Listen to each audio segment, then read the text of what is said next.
Dvornico predavanje se mi je zdelo zelo napredno in zelo odlično.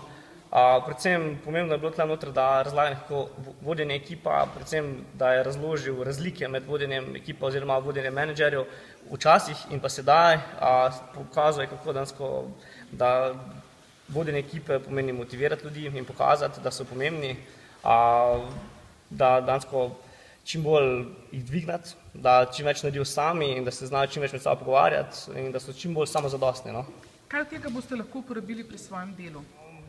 Vsekakor se bo uporabljalo delo management 3.0, kot je razložil Voranc, kjer dejansko bomo dali poudarek na samih ljudeh, jih bomo upeljali postopoma, počasi in sproti nalagali čim večjo odgovornost, jih med tem motivirali in da bodo pridobili samozavest in da bodo dejansko lahko čim bolj samozadostni brez potrebe po nadzoru.